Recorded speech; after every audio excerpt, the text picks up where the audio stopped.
Okay, we're gonna try it again. The camera's under some shade, and I'm going to go back. This is like part 2 of fist, forearms, elbows, knees, and feet. All right, so I'm on a time crunch. The sun is shining. Apparently, the good Lord is playing jokes on me. So I'm gonna try to give you guys the time that you are owed. All right, and if possible, I may even throw in the pole technique. So hopefully you guys can all see me. If you can't, I'm sorry. But I want you guys to understand, fighting is a sport, but before it was a sport, it was never a game. And understand that learning how to fight is very important for your survival. It is also very important that you understand that not all fights go to the ground. It's also very important that you need to be able to adapt. It's also very important that before I go any further, I tell you, please do not try this shit at home. I think the live is working. I am not going to swear to it. I want to keep going so that I don't lose what little bit of time I have. The cameras are under the hood, or the mini porch roof thingy. I don't know what the fuck you call it, but it's a big fucking damn, it's a tiny roof under the roof, okay? It's big enough to protect the camera and the cell phone at least. I don't do engineering. I do kung fu. Now, if you want me to be an engineer of your destruction, that's something I can do. So, I forgot where I left off. I did into a position where it's an instrument of knowledge, alright? So, I also understand in passing knowledge to someone's chin that their fist can be broken. Your fist and your feet are the easiest things on your body to be broken, alright? At your own fault, of course.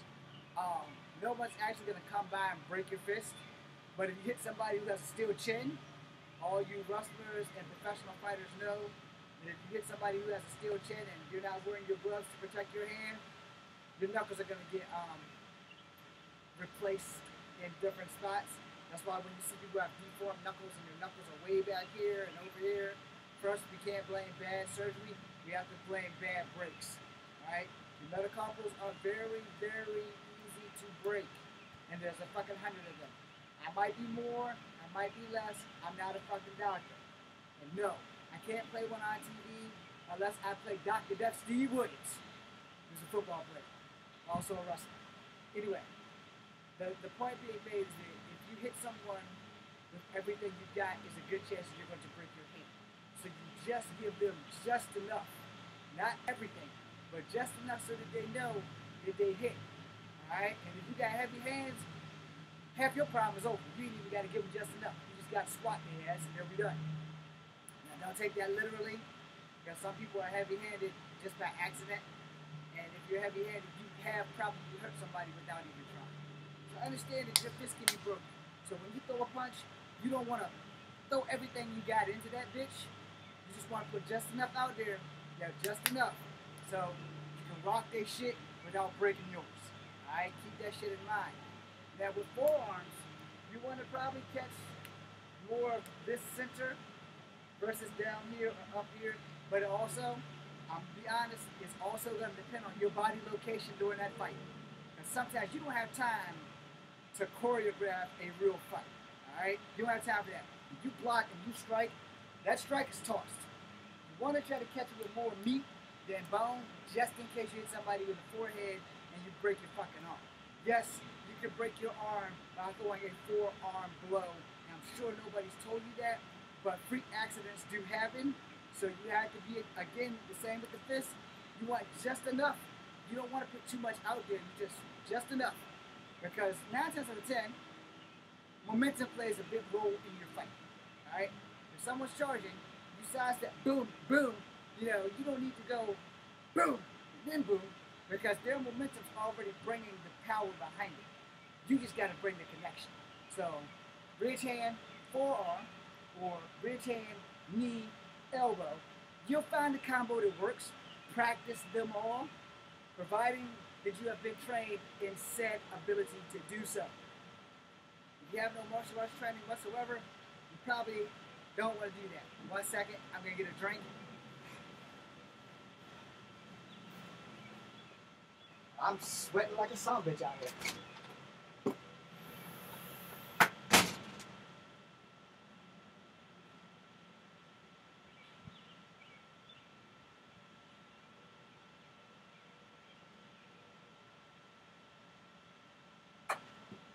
Do not be alarmed. I'm going to show my squatty body just because it's hot as fuck and I don't want my deodorant to fail. It shouldn't fail because it's degree, but I'm not about taking chances in any case.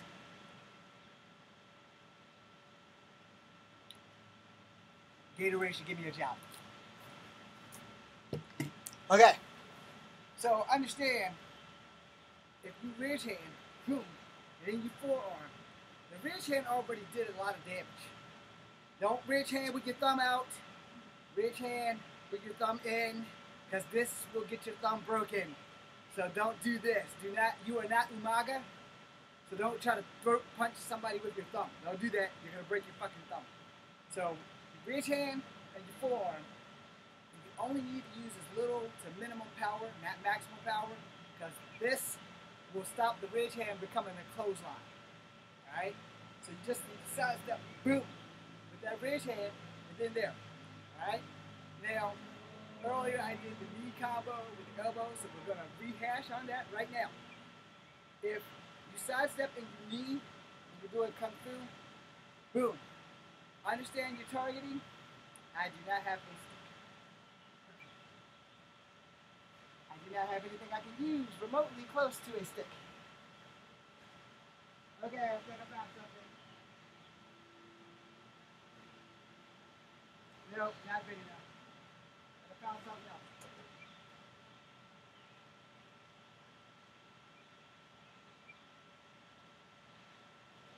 Found somebody squeaky. So like I said, you're going to sidestep knee and elbow. That elbow anywhere up in this area, across that area, up in that area, should be your primary target. There are going to be a lot of martial artists that are against me telling you that. That's going to be their problem, not mine. If it comes to your life, I would much rather you cripple somebody than kill them. And if you do cripple them, they're not going to be coming after you anytime soon. Alright? So, got that out the way? Perfect. Now, let's talk about knees, elbows, and feet when they hit the ground. Alright? So, if you knee them and elbow them, you can always bring your foot back up. And again, that was more of a Gung Fu Wing Chun kick. So, if you want to get fancy, that's the type of that. So, you elbow after, you're going down, bring your foot up. Now, if you want to do, like I said in the other video, when they're going down and you specifically use karate, and you turn the elbow that way, and you just push them down, that's probably a good deal, but you can push them down and put your foot there and smash their head into your foot versus the ground. Either way, it's bad, but bad for them, probably criminal for you if you accidentally kill them. Understand something. Before you guys get mad, especially anybody alive, before you get mad, martial arts was designed to unalive people. It was tamed so that you don't. Alright? Now, a lot of people are going to disagree with that, and that's fine. You're entitled to your opinion. Disagree all you want, but ask yourself this. Before it became into America, we didn't know shit. When we started messing with the people who did it, ask how many of those people wound up in the hospital in damn near physical inability to heal condition. Alright? It was made from monks to protect from bandits and thieves and other shit. The unexpected the unexpected side effect is that everybody started learning it. Alright? I don't think that there is a country today that doesn't have a martial arts school in it. If there is, I'm sorry. Somebody give me that country. Maybe I can get a job. Maybe I can make some money. That was a joke. I like America. I am American. I'm not leaving this country unless I get married to my dream girl. Anyway, that being said, we're going to move on. Understanding that your elbows are easily subject to break depending on who you are fighting as well. I tell people when I teach people, if you're going to be in a situation where this is required, the spinning back fist is a one-way ticket to a broken elbow. I recommend highly that you only use it as a last resort, because when you get stopped right there and your opponent is right here on the right, if you're doing Kung Fu, you're going to push your elbow this way, they're going to pull your wrist this way, protruding elbow broken from the inner elbow, because this thing only goes one direction, this way. They're going to break it all the way back that way. So they've just broken your elbow. In the event that you are on the giving end of giving someone a broken elbow, this is where your other arm comes into play. So their arm is here, you've just broken it, boom, that's a back fist to a rib or a kidney, because they're on this side, so rib, kidney, liver. If you're on this side, kidney or rib, because the liver's on the right, I don't know what's on the left outside of your lungs, and all that shit's wrapped up in here in a pretty little package called your rib cage. So they're on this side, you threw the punch, they're over here. They're gonna hit you here, so they're gonna hit you here. I suggest hit the throat. I know it's lethal ordnance. I know it's going to stop you from hurting me, and that's why I suggest it. Now here's the problem with that suggestion. You might not be able to get there, all right? Because no one's just going to stand there, and you're going to need to break that elbow and strike fast. So boom, boom, because when you catch the arm and you break it, they're not just going to stand there and allow it to happen. They're either going to roll with it and try to get you to go with it, or they're going to pull it in. They're going to do something to prevent you from breaking that arm, providing that they are trained in some form of martial arts. If you find somebody who has no martial arts training, you got a better chance of breaking their elbow than you do if they do have training. If they have training, they're going to prevent that as best they can. They may do a flip, they may do some kind of handspring, because you're still holding them. So they may do something that you've never seen before. So you need to be prepared for that. Always expect somebody to do something that you've never seen before, especially if you're doing any kind of martial arts. Understand that shit. Always expect that. Because the second that you think you've got the fight won, it's probably when the tables are going to turn, and people are probably going to kick your ass. Alright? Just being honest. It ain't over until that person is unconscious. Or they quit. Now, here's the thing. In a street fight, very few people quit. You have to break something or put them unconscious, and I know nobody wants to hear that shit. Y'all want to live in the fantasy world? Live in the fantasy world. But in the real world, if I throw this back fist, and you catch my wrist, and you push my elbow in, my shit just got broke. So unless my name is Forrest motherfucking Griffin, I got a problem. And then I gotta also reach over my body to get you. That's why your body positioning is fine. So if I do this and then I yoke it back in before you can break it, I have a chance of not getting my shit broken. Where if I just do this and you catch it and you break that shit, or worse, instead of you breaking it, you put me in one of these arm bars and pins it up against me, now this fight is yours. And in the event that someone pins you like this, their most likely next step is to take your leg. If they take your leg, they're going to take you to the ground. If they take you to the ground and you don't know how to roll or escape, they can hold you in that arm bar all day, and if you're in so much pain that you can't stop it, you're going to allow it to happen. So you need to be prepared for that. All right? Remember, they stop it. Before they break it, they twist it under here, and it's on your back, like Bob Backlund's chicken wing. They're going to put their leg in the back of your leg, and they're going to take you to the ground. So to prevent that, just don't use the back fist, and don't use the spinning back fist. You have to understand, you're going to need to adapt, you're going to need to adapt quick. Because if you can't adapt quick, you're dirt. Quick and simple, you're dirt.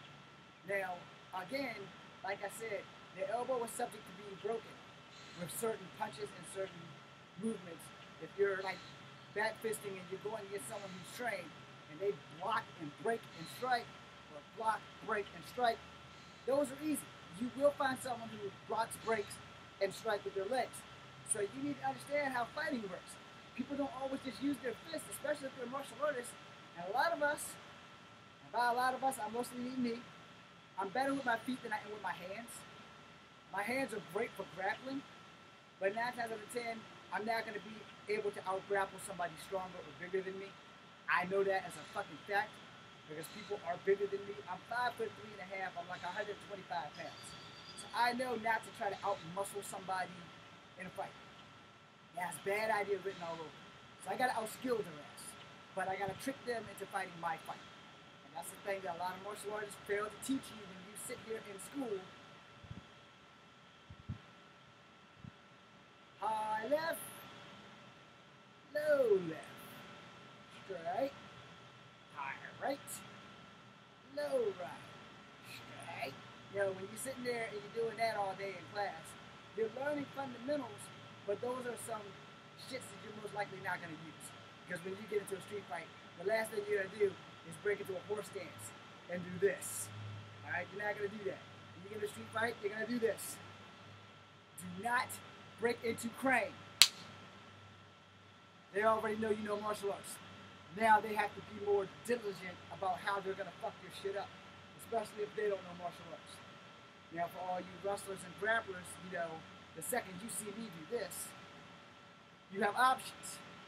Some of those options would be to grab this arm and pull me towards you, which if I'm not trained, I won't know what to do. Since I am trained, I have options. I can't use my forearm if my arm is locked, so I can bend it in and catch you with an elbow. The chance of that happen is slim to zero. You have my arm. I got another arm and two other legs, and we're right here, so you're pulling me, boom, I'm going to kick you because it's the easiest attack that I have, and I also have to remember that you have another hand. So, kick you and put my block up so that you don't tag me in the face while I'm trying to kick you. You understand? Whereas people don't just like, I got your arm, I got your arm. It's not like the movies. You know, once somebody has you, they're going to continue to throw the onslaught. And you need to be ready for that shit. You need to be ready for the beating that will befall you if you are not perfectly trained. Misstep. No one is perfectly trained, but you can adapt to your training so that you understand. And if you got a training partner, this will work better for you. I don't have a training partner, so all I can do is tell you. If you get a training partner, practice them pulling and practice your step and kick. Your target is let's hope that shade's not going to dump on me. But then again, I'm sweating, so I can use the shower. If they're pulling you and you have a training partner, practice them pulling you and you doing a gung fu kick to the shin or a gung fu kick to the knee or the thigh. Because if they're pulling you and you can kick them or you can place your leg on their thigh to stop them, your next step, do not attempt, but your next step is, this is them pulling you, this is your leg against their body, then you can do an enziguri, or you can do a running knee, because they already got you, your legs on their legs, so you just bring your damn knee up. So, you know, understand your motions and your movements, and always be adaptable. Be adaptable to everything.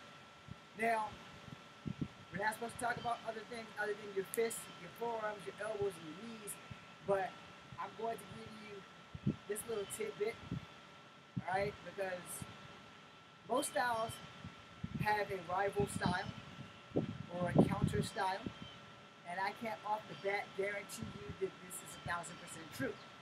I can guarantee you that a lot of styles that have similarities can combat the style that you are doing. By that I mean, if someone's doing capoeira, I don't know enough capoeira to kick their ass. I know enough to keep them from hurting me, but not enough to kick their ass, so I'm going to sway drunken master. Now see, the capoeira sway is back. The drunken master is side to side. But most people who do capoeira have to lean back and then lean forward with that kick. Your drunken master, you don't have to do anything other than block. Side, side, side, side. Now a lot of this was crane and snake. You know, you can snake or you can crane this shit. So, you know, you add that with your drunken master.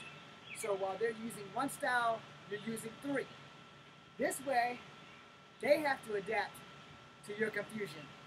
Alright? Because if I'm doing capoeira and my base kick has me touching the ground, in this position right here, I should be hit. As soon as I get right here, I'm setting up to go for this spinning round kick. When I get right here and my foot's up, kick this leg, because it's right there. So spinning, boom, kick that leg, go back to your sway. Or block that leg and sweep the front foot. because they're looking over here. So you block this leg, you sweep this foot. Understand? And with your sway, it'll be easier for you to do a front sweep while they're spinning over your head. Okay? Now, you may need to put a little power behind that, and I need a drink.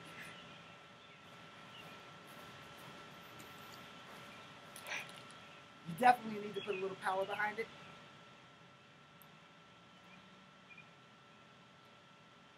But remember what I said, because as easy as it is to break your hand, it's just as easy to break your foot. You don't want to do that. You want to be able to continue to fight.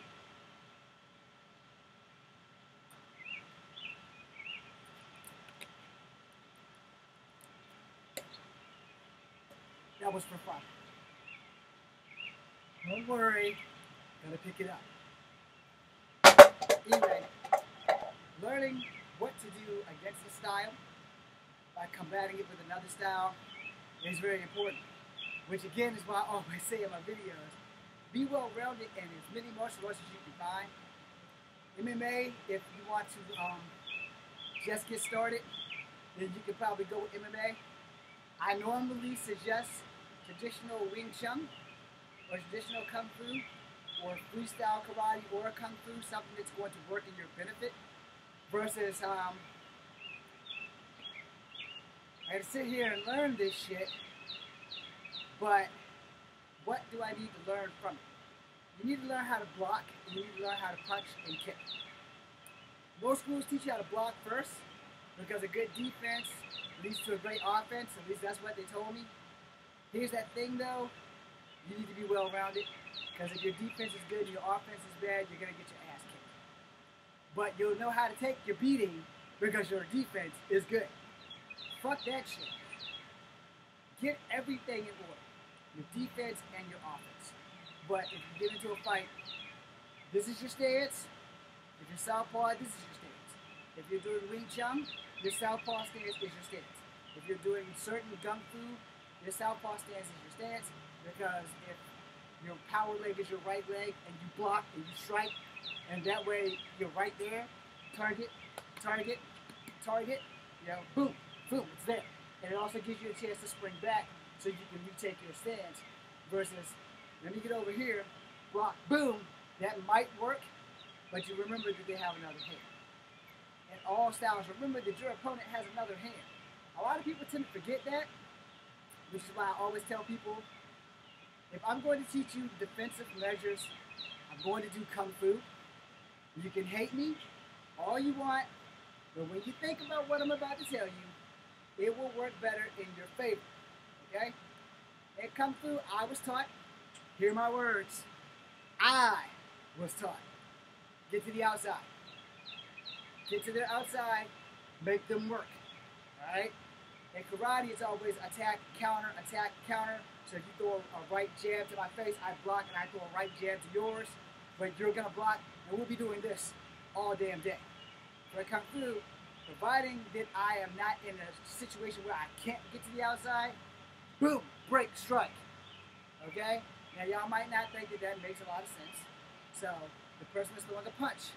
The world is generally right-handed, and if you have any kind of boxing training and you're right-handed, they always teach you left, left, right, left, left, right, left, left, and then a right.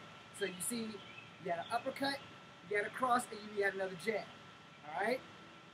Now understand, it's always the counter punch that you don't really see. Boom, boom, boom. You know, because you might hit a three-piece with the left, and he's blocking it, you know, but he don't see that right. Everybody's right fist is coming to your left eye, depending on body position. Let me make sure I say that correctly. Depending on their body position, their left fist should be at your eye. Now, excuse me, their right fist should be at your left eye. Because my left is right here, your right will be right here. My right is right here, your left will be right here. So if I'm throwing a left, you know, it's coming at your right. Even if you're standing this way, my left is still coming at your right. Because you're right there, boom, boom. My left is still coming towards the right side of your face. So you need to be prepared for that. And if you're in a southpaw stance, it's easy to block and snap, or block, break, snap, and then you have the target, because this will be their left side of their body. So when you break their elbow, you can pull them in elbow, you can pull them in back punch. There's a lot of things you can do from the outside of the body. Alright? This is why people can't stand me, because I'm going to tell you the goddamn truth. On a defensive and re-entry attack, Kung Fu works better for me. Alright? And maybe it's because I've been using it longer than karate and longer than taekwondo and everything else that I've taken. But it's easier for me to block and break and snap, block and break, pull elbow. There's a lot that I can do from this side. So if they're standing here, this is what it's going to look like to you. They're throwing a left punch to my right eye. Boom. Their arm is right here. This is the elbow. This is the wrist. Snap, boom. Snap, boom, snap, boom up the top. So one's here, one's here. I can do that all day. And I can still hold this arm. So break, hold, boom, boom, boom. Break, hold, boom, boom at the top. Break, boom, boom. I still got their body because I'm still holding their arm, and their arm is broken. So I can go from here into a lock. I can go from here and knee them in the face. I can put them on the ground, or I can just be straight nasty. Break, elbow, knee, pull to the ground, and just continue to do the damage that I'm supposed to do. Now the other person on the other side, they just got hit. Their arm is broken. I'm pulling. I can put my foot right here. I can put my foot right here. I can put my fist right here. I can put my foot right here. I can do a lot of damage from the outside because I'm over here. This right here means they got to work this way to get me. As they step this way to adapt, I step back so that they have to adapt some more. Now, if you know anything about judo, which I hope y'all do, from here, when he's swinging this way, I can twist his arm and pull him through and just flip his shit. I don't want to step under his arm because that puts me right here, which gives him the rear neck and choke with one arm because this bitch is broken, so he's not going to be able to function it very well.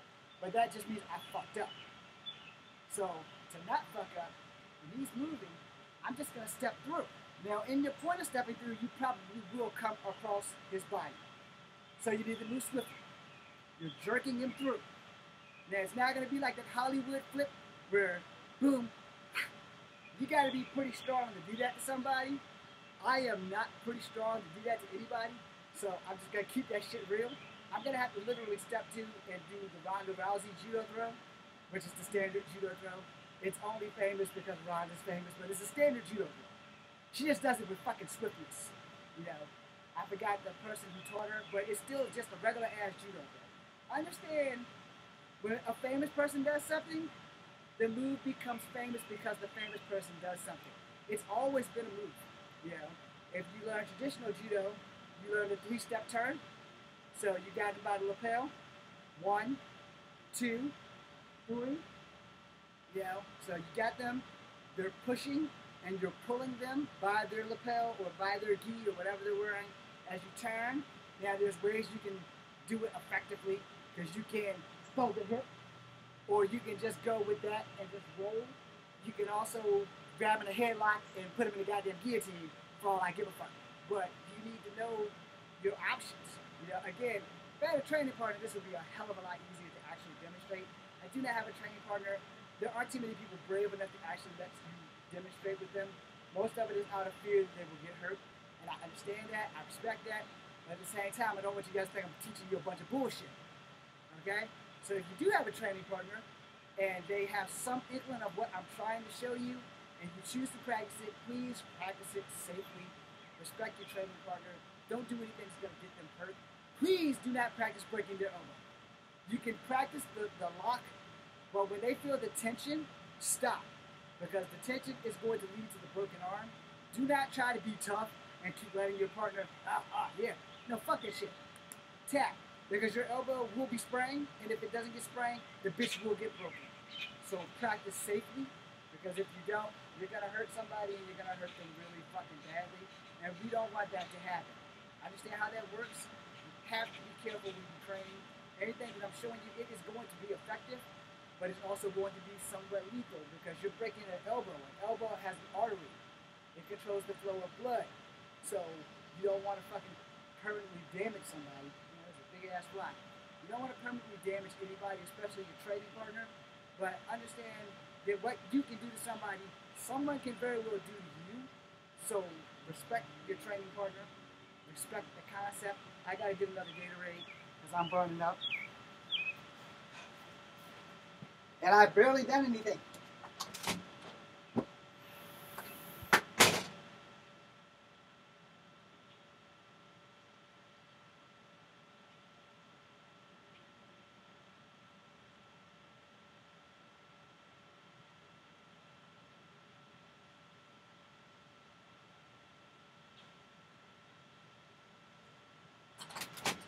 I'm really praying for that rain, y'all. I may have to charge up my phone before the live dies.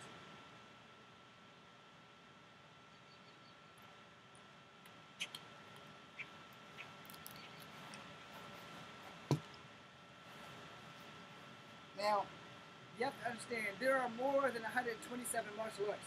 So anybody who's a Batman fan, if Batman only knows 127 martial arts, you better believe that there's more than that. So you better get your shit straight as you are learning martial arts. Again, a lot of styles have counter styles. When I learned Kempo, it was kind of an offset way of learning how to combat Taekwondo, because the tornado kick in Kempo, in Taekwondo is the hurricane kick in Kempo. So for those of you who do not know what the tornado kick is, okay? Hurricane kick's the same thing. Reverse tornado kick, okay? Same thing, different name, alright? Now for those who just saw that, and what you must know is that your chances of pulling that on anybody in real life are slim, alright? If you watch Taekwondo tournaments, they do attempt the first kick. I haven't seen anybody really attempt the second kick, but it does happen.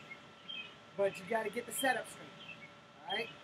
You'll see more foot sweeps in Taekwondo than you'll see tornado kicks. Again, depending on who's teaching what. Because if you're going for this kick here, and I go low, the difference maker is that I fucked up with my back turned to you, but your back's also turned to me. So if you're going to do that tornado kick, and I'm going to do a foot sweep, I'm not going to do that one. I'm going to do this one. Because that way my eyes never leave your body. Alright? You got to learn these things, because if both of y'all are taking your eyes off your opponent to pull a kick as dangerous as that, there's a good chance that one of you will get hurt. And if you're doing this shit in a sporting competition, it's going to look cool, but it's a sporting competition. You're doing it as a sport. You are not doing it to hurt your opponent. Now in a real fight, you're not going to get the chance to do that depending on who you are fighting. I also don't suggest that you do it anyway, because you're in the air and your body is turned.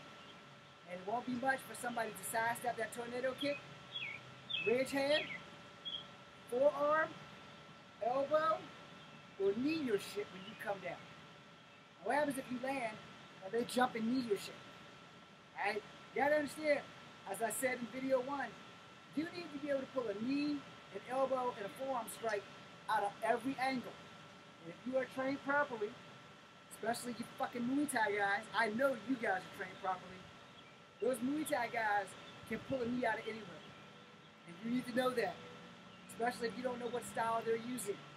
They're coming at you with traditional Muay Thai or American kickboxing, and they stay on the balls of their fucking feet. The back heels never touch, because they're fixing to fuck your shit up. Alright? It's just that simple. They are fixing to fuck your shit up. Without question.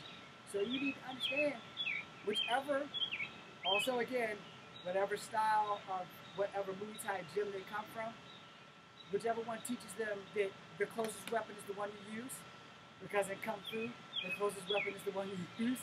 So if I throw a jab and it's my left, and they back that shit away and come in with the knee, and my other hand is not in the position to protect, I'm gonna hit, and I'm gonna hit the ground. Okay? So if I don't block or block the attacks, because a lot of people do double knee strikes, and I'm not talking about when they grab you by the back of your head and start boom, boom. No, I'm not talking about that. Some people can straight boom, boom, and just not have to grab you at all. And if they're like exceptionally tall, if they're really fucking tall, you got a problem. Now, your counter solution is to not fucking be there. Because sometimes these blocks don't work. If someone is stronger than you, there are blocks that will not work. However, there are solutions to blocks that do not work. Do not despair. A lot of Muay Thai people have a lot more body exposed. If you notice the gis, all gis are different but similar.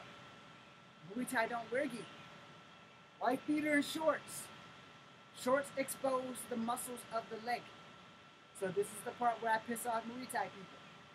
If you know anything about bodybuilding, you know about the teardrops right in there. If I had my shorts on, I could easily show you. I'm not going to get naked. I'm not going to get in shorts to let you understand. You also have them in your elbow. All right? But the more noticeable ones are in your leg when they come in, and you see those dimples and shit like that. Well, the dimples on the top, that's your striking point for when they're coming here and they're coming here. You know, there's ways that you can strike. So if you got to protect yourself, boom, you know, because you want this hand here to protect your entire face. So this is a good block, but a sour ass block, depending on who's teaching you. So boom and boom, because they're throwing in that knee. So you can also bat it away. But if that knee gets through, you want to strike that knee. This is a 2-knuckle strike. I learned in Kempo. It fits right in that teardrop. Alright? Same thing if you're going to use Kempo when somebody's going to throw a jab and you tap their hand, which is right here. Because in Kempo, here's where I piss people off. Every block is a strike, every strike is a block, and Kempo relies heavily on pressure points. There are a lot of people who do not believe in pressure points. And to them I say, hey, you're going to fuck around and find out that pressure points are a real thing, and you don't have to believe it. You can learn the hard way just like every fucking body else. I like pressure points because they're easier for me to end a fight quickly. Not because I'm knocking someone out, but because pain and compliance is a thing, and it's easier for me to hold you in a Fujiwara from, that's the wrong bar, by the way. I don't think Fujiwara is in the back. I think Fujiwara is out here somewhere. But I can put you in a Yuganagi or a Fujiwara, and I'm pushing in your pressure points from your wrist to your elbow. I'm also pushing in some from your shoulder. So if I have you where you're bent like this, your wrist is twisted, and I got you, you ain't doing much because you're going to be trying to squirm. The entire time you're squirming, I have options because you're like this. I can take your leg. I can start beating y'all about the back, about like all of this shit. Because I got your arm right here, my back is going to be right here because my body's right here. So unless you're cognitively aware of how close I am to you, which your escape mode would be boom, but if you can't escape because my body's too close, you'll probably have to come in and then do it. And if you can't do that because the second that you take a step, I put my leg here. So now we're here and you're here. And I'm behind you with my leg in between your leg right here. You got a problem. So, again, you like this. This represents my leg. This is my arm. You can do this. But if I catch your hand, which means I have to lose the grip on something, and I block your hand, now I got both of your arms. I can take my leg from out of here and put my knee in your back. Again, easier to show with a training partner. But understand, knowing how the human body works is going to help you a lot. Your homework tonight, because I'm about to end the live because now I'm getting attacked by bugs, is to get an encyclopedia with the human body on it. Alright? I want you to read about the liver and the lungs. Locate them on yourself. Do not push them because you don't want to break a fucking rib trying to do this. Locate your kidneys. Find them on yourself. If you want to do like a little squeeze exercise, do not put pressure there. Just like poke in that area so that you'll know where they are. Because those are places you don't want to get hit. Alright? The other place you don't want to get hit is in your central area. You don't want to get hit in the throat. Understand my golden rule. The bigger you are, the harder I get to hit you. And if you can't breathe, you can't hurt me. Which is the #1 rule. And then, a lot of people will go into size matters. Size matters. Skill level matters. Size is an obstacle. Obstacles are for unaliving. So, I'm going to leave the live now. Plus, I don't know if this storm is going to hit or not. I really hope that it does because it's hot as fuck out here. And it will cool me off a lot better than going in the house, which also means I can like stay on the line, but I'm hot as fuck. But I'm also sweating. I'm sweating like a motherfucker. But I want you guys to understand, I gave you that homework for a reason. You know, because a lot of people are going to tell y'all I'm full of shit with that shit. And I'm going to tell you otherwise because you are entitled to your opinion. What happens after that is going to be a test of truth and knowledge. And like I said, if you got a training partner, this will work a lot better when you have someone you can actually train with versus having no one at all. As you see, I have nothing. You know, let me stop. I did say that if push came to shove, I was going to do an extra the pole technique. And the sun has gone down, so it's cooling off a little bit, but it's not gone down. It's just behind the clouds. The wind is blowing, which feels good. So what we're going to do is I'm going to angle y'all to that pole right there. I'm going to angle this to that pole and pray that you guys can see me. Okay, excellent. We're going to remove all of this. Okay. Oh dear. That's not good. That's a fucking wasp. Sorry about the alarm. It's 4 o'clock. Okay. So, this is not good. There's a wasp there.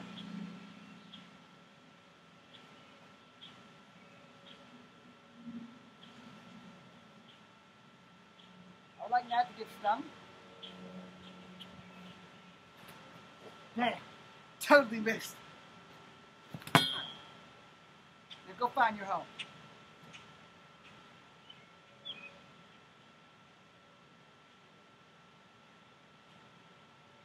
I'm sorry, little wasp. Your home is right there. Go to it. Alright, so, as I said, oh fuck, it's another one.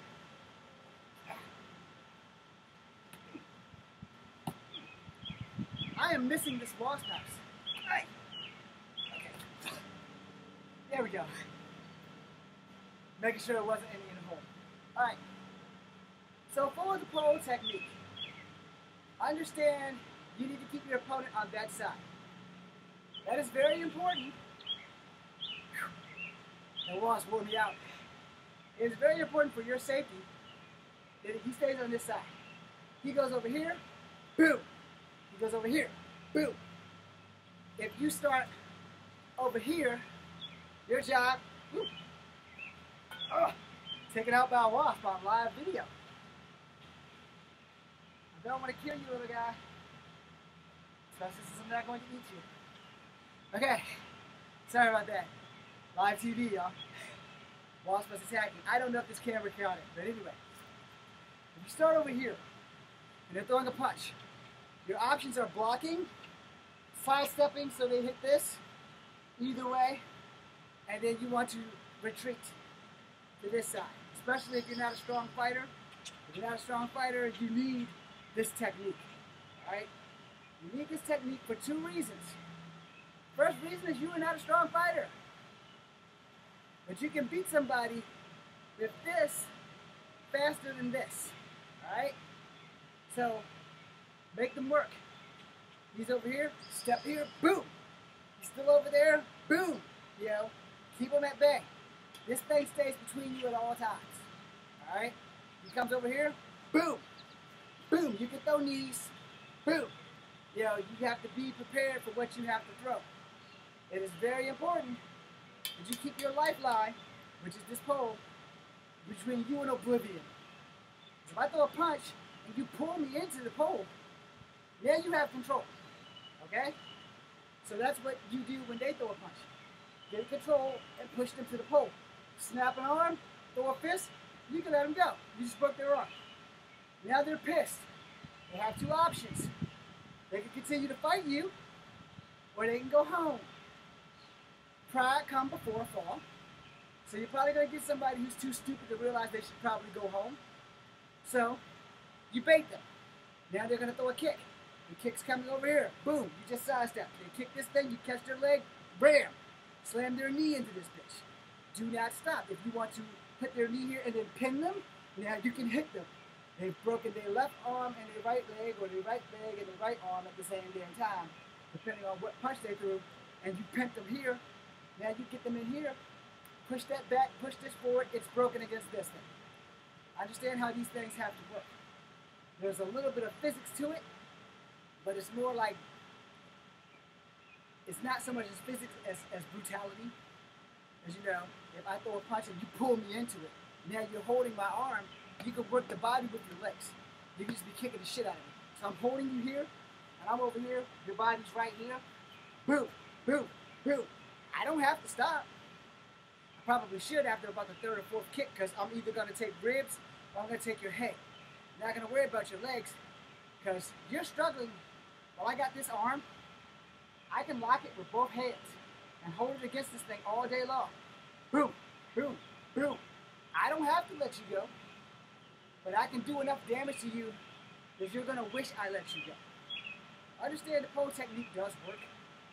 Initially, it's a tree technique because trees existed before poles. Better reference for this, if you want a really good movie as well, it's an old 80s movie. It's called Gymkata. I'm going to spell that for you as I recalculate these words back up here. So if you can spell gym, G-Y-M, and you can spell kata, K-A-T-A, you have Gymkata. It's a really good movie starring Olympic gold medalist Kurt Thomas from the 80s. The tree technique is used in that movie at least 5 times. Maybe 3.5. My memory is a little short. But understand that it can be used, and if you are not a strong fighter, then you should probably be using it. I'm sorry for not waving at y'all. And there's one wave at least. It won't let me wave. I'm still having problems with this damn thing. But anyway, what the fuck? Okay. I don't know what just happened, but anyway. Before I end the live and before I end this, you have to understand, you need to have training before you attempt anything I said. And if you haven't been trained, get trained. And if you are a martial art teacher watching, before you come at me in the comments or at all, understand 2 things. You're getting paid for a service. You're charging people anywhere from $150 to $200, depending on the monthly schedule or the yearly schedule. Your shit needs to work. When they walk out your dojo, your shit needs to work. So do not come at me if you haven't been trained in the shit that I've been trained in. Do not come at me if you haven't tested the shit that I've said. If you haven't actually been in a fucking street fight. You keep your opinions to yourself. I have been fighting in the streets since I was 6 years old. It wasn't a choice. My uncles and them made me fight neighborhood kids.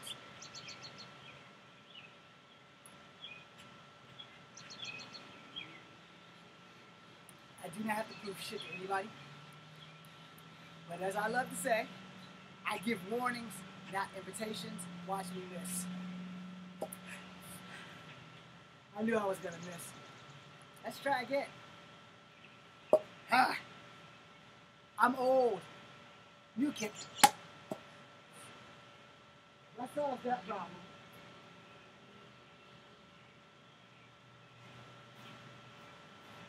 Okay, so I didn't miss any of that on purpose, but I did miss. As a lesson to you on that, not all kicks work, so you need to adapt. You see, I adapted and the third kick worked. Alright? You have to understand why I did that. It was not missed on purpose, but they were missed to teach you a lesson. No, I'm kidding. I actually didn't miss them on purpose, but I still did it to teach you a lesson. I did 2 spinning back kicks. In the process of those spinning back kicks, these here, if someone sweeps my foot, I'm going down. So if someone does that kick, here's my solution only. Front sweep, drop the elbow. Because they're spinning, they're like this. When they get like right here for execution, you should already have clipped this foot. If they're spinning the other way, same thing. You should already clip their foot.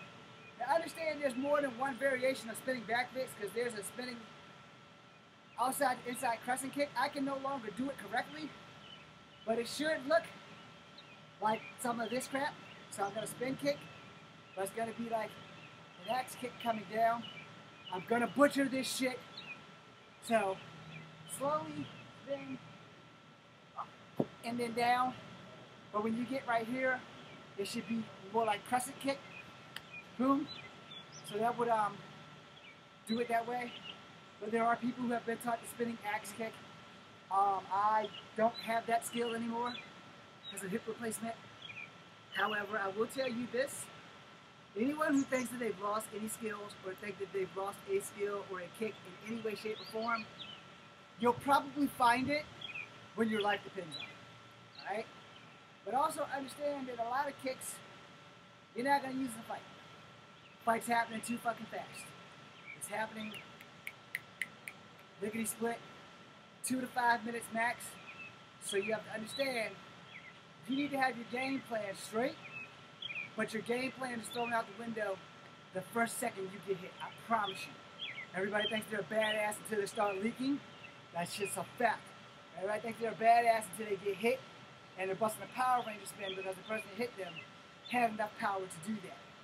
So, mind your P's and Q's. Practice, practice, practice. Last thing, just in case anybody's watching who's not a martial artist.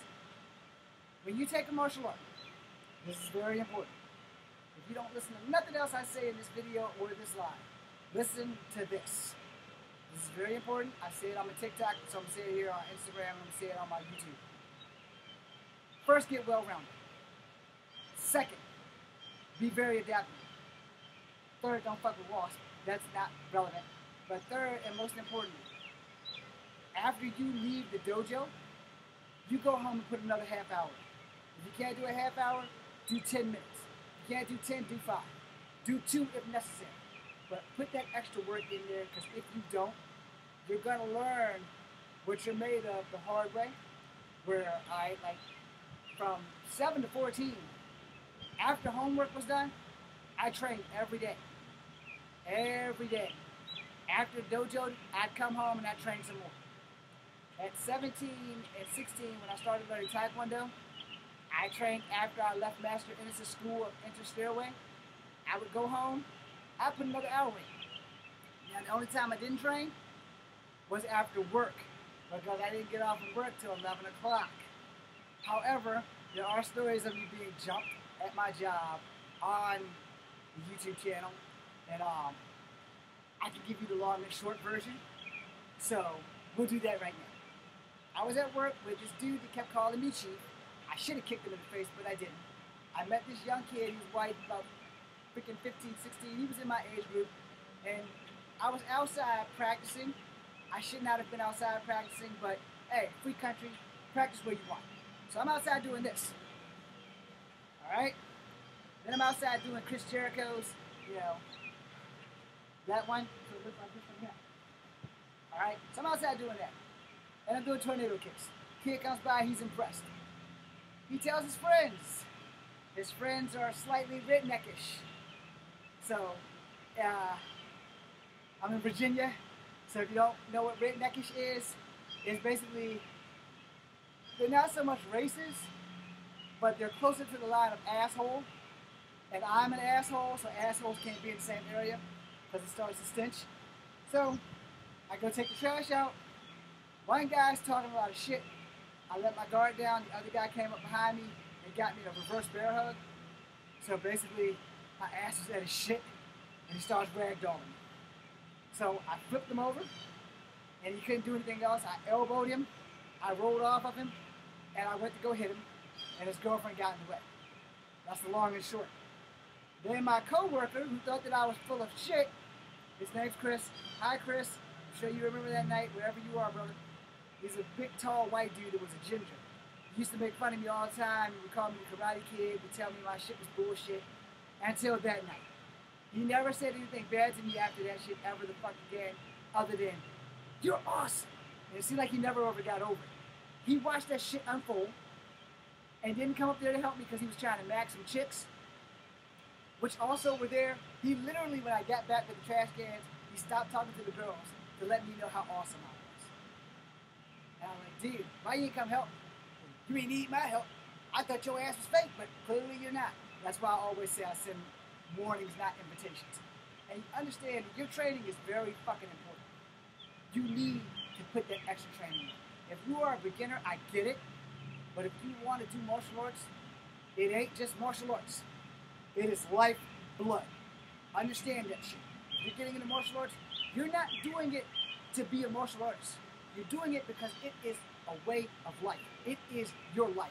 You eat it, you breathe it, you drink it, you sleep it. You're not fucking it, but you know, if it was possible, we'd probably be doing that too. But you need to know that it has to be as big a part of your life as the air you breathe and the water you drink. And if you are a teacher and you are not teaching your students that, quit teaching. Because you're just teaching for a paycheck instead of teaching martial artists to be martial artists. Alright? I don't have a black belt, but I've beaten plenty of black belts. Not just in sparring. So understand how this shit works, man. You need to eat it, breathe it, sleep it. Period. If you're going to be a martial artist, it has to be a way of life. It can't just be an exercise for a week and then we get to spar on the weekends after sitting in class doing this all day. No, fuck that. When you leave class, you go home and you do this. And you put in that time. You put in that time and you will thank me for that shit. When you get my age, you will thank me. If you get into a fight, you will thank me. Because the more you put in it, the better you're going to get. This is a lot of reasons. If you're Asian, please don't take offensive.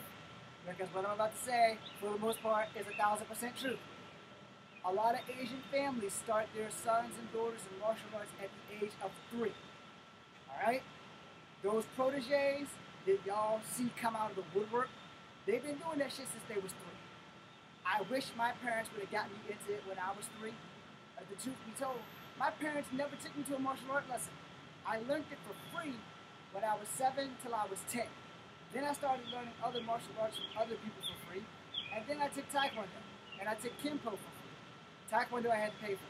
Which is why I said, if you're not investing in your students, stop teaching.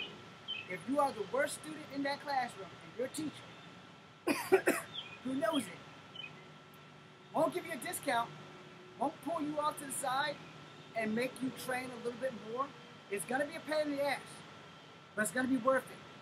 Because this way you'll know that this son of a bitch gives a shit about you outside of your wallet. And so that you'll know that your training is going to be great. If you are a teacher, I implore you to be mindful of your students. If Bob is in the back and he sucks, you move Bob ass to the front. If he still sucks when moving him up to the front, you take Bob out and you work with Bob. Alright? If there's like 5 Bobs in the back and they're all in a row and they all suck, do not assume that they're not there to learn. Go and ask them, is there an issue that we need to work on? Alright? So they're not getting their jab right. So correct their jab. They're not getting their front kick right. Correct their front kick. Because if y'all remember like day 3 martial arts when you start learning kicks and blocks, so it's boom, huh, boom, huh, boom, huh. I did that wrong, but you get the picture. And I know I did it wrong, so no one needs to tell me I did that wrong. I know I did it wrong. But if your teacher isn't taking the time to correct you, correct your form, try to work with you more than he's working with the other students, like the higher ranking belts, where you're still in the fucking yellow and white belt area, but you're still getting worser, you need to go to a new school. I'm sorry if I just cost somebody some money, but you need to go to a school where you need to get private lessons, where that teacher can give you the one-on-one that you need. And after that teacher leaves, because it's only going to be an hour, might be 45 minutes, however long he takes and puts into you, you train that long, and you train that much harder. So the next time you're in school, you're with everyone else. Alright? Here's my problem. I can't do katas. Alright? I never learned a kata until I started taking Taekwondo. I learned how to hit, where to hit. What kick works, what kick doesn't. What situation are you going to need that kick? That is the martial arts that I learned. Because I started as a street fighter. martial arts made me a little bit more dangerous to the people that I would fight. So I'm going to make sure you understand, as a martial artist to a martial artist, you need to put that work in. And as a teacher, y'all need to make sure that you are teaching your kids right. You also need to make sure that you put that work in. Maybe the kid has a body problem because range of motion is a thing. If their range of motion isn't right working like everyone else's, you need to make sure that they know they're not doing it wrong. It's just that their body type and range of motion isn't working for the school. Okay? I'm going to end it live, but I am going to do another YouTube video about range of motion, body movement, and etc. shit, because it needs to be separate from this video, and that way when I post it, it won't like get everybody confused when they're watching. But your range of motion is very important, and your physicality is very important. And I don't mean physicality by how tough you are. I mean it by like, what can you do physically? Does your sidekick match a sidekick that I'm teaching, or is your sidekick not as good as other people? I am really sorry that I destroyed your house, Ross, but it literally is over there. It literally is on the ground over there, and I do apologize for that shit. Okay.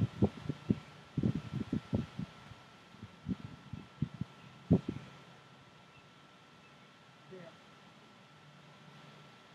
Well, I didn't crush it. Well, maybe he'll find it. Go ahead, you can judge me on that. But anyway, the teachers need to teach y'all right. Period. They need to teach you right. If my crane's like this, but my snake is open, I need to fix that. If my snake's supposed to be like this, but it's not, it's like a crane, they need to come around and fix that. And if your teacher's not taking the time to do that, you're getting screwed. So you're paying people, depending on their monthly schedules. From us with the Inner Stairway, it was $250 a month. And they had like the year package, which I couldn't afford, so I had to do $350 a month until I couldn't. So, you know, if you're paying $250 a month, goddamn it, it's 30 days in a month. You go to school probably 15 days out of the month. If it's a Monday, Wednesday, Friday class, or a Tuesday, Thursday, Saturday class, or a Monday, Wednesday, Friday, Saturday class, you know, you got to be in there, and you need to be with your students, and you need to be correcting their form. You need to be telling them what they need to do wrong, or right rather, and you need to make damn sure that they know they need to go home and practice what you taught them. Because if they don't practice, they're not going to know. And then they're going to get fucking frustrated when they sit in their class. Because I was frustrated with Tosan and Tanggu when he switched from Taekwondo to Naharate. Do not ask me why. It was the same fucking martial art, just a different name. So, for those who do not know what Naharate is, you are not a student of the Inner Stairway with Mr. Jim Ennis, who has passed. But Taekwondo and Naharate are one and the same. He claims it's the Japanese version of Taekwondo. So, my event to you is just take a martial art. Don't worry so much about the name as worry about what they're teaching you. Make sure that if you feel that you are feeling in that art, that you talk to your teacher. Your teacher's response is everything. If this some bitch don't fucking take the time to guide you and fix you up, get in your school. I'm sorry if I pissed off any teachers, then y'all need to wake up and pay attention to that shit. Thank you guys for watching. I am Echo Fan Grey Wolf. Be seeing you. Thank you guys for watching. Again, I am Echo Fan Grey Wolf. Be seeing you.